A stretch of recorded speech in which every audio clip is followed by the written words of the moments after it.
જય માતાજી મિત્રો, આજ આપણે બતાવશું ઝરણ આપવા વિશે અને બટાકા કેવા થાય છે એ પણ બતાવશું. ઝરણ વગરના બટાકા પહેલા બતાવશું આપણે. આપ જોઈ શકો છો મિત્રો, આ બટાકા આપણે ઝરણ આપેલ નથી. આપ જોઈ શકો છો મિત્રો, આપણે 2 દિવસ પછી આપવાનું છે એ પણ તમને બતાવશું. આપ્યા વગર છે.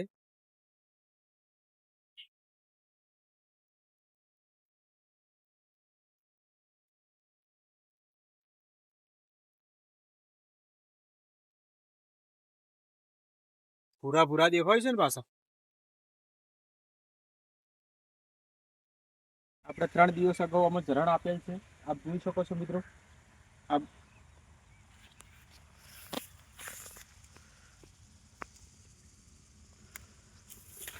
અત્યારે બધા ખેડૂતો પાસે આ પ્રોડક્શન તૈયાર જ છે. ઘરે પોતાના પાકા તબેલા હોઈ શકે છે, એટલે ઝરણ ઓલરેડી મળી રહેતું હોય છે. નાઇટ્રોજનની કોઈ જરૂર નથી, આમાં યુરિયા ખાતરની બિલકુલ જરૂર નથી. ઘરે પોતાનું ભેગું થયેલું ઝરણ યુઝ કરવાનું. એટલે જે પણ ભેગું થતું હોય, 1 બેરલ 2 બેરલ જે રાઉન્ડ પ્રમાણે ચલાવવાનું હોતું હોય છે. અને તમે પણ ચલાવી અને જુઓ. અમે તો જોયું જ છે, અમે તો દર વર્ષે આ રીતના કરતા જ હોઈએ છીએ. આપ જોઈ શકો છો મિત્રો.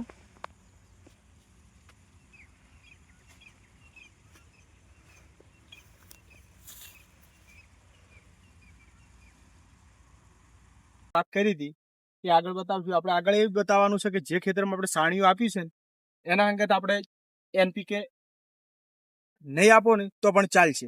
પણ જે ખેતરમાં આપણે સાણીઓ નથી આપ્યું એમાં NPK અને ઝરણ બંને સંગાથે આપવાથી શું બેક્ટેરિયા ઉત્પન્ન કરવાનું કામ કરશે. અને જે છાણિયું ખાતર તો ઓલરેડી તૈયાર હોય એમાં તો ઝરણ આવવાથી બેક્ટેરિયા ઉત્પન્ન થતા જ હોય છે.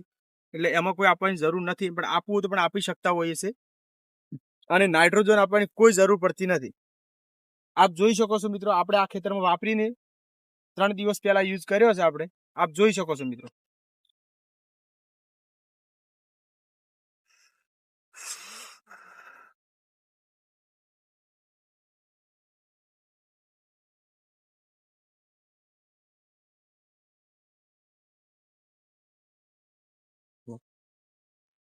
છોડ વધવો નહીં, પણ છોડની જાડાપણું પણ હોવું જરૂરી. મેન એનું થડ પણ બનવું જરૂરી. તમે જોઈ શકો છો થડ કેવા મજબૂત થડ બન્યા છે. આપ જોઈ શકો છો. જેટલી થડની જાડાઈ બનશે એટલો છોડ વધારે ટકશે. અત્યારે આપણે છોડની મજબૂતાઈ જ બનાવવાની છે.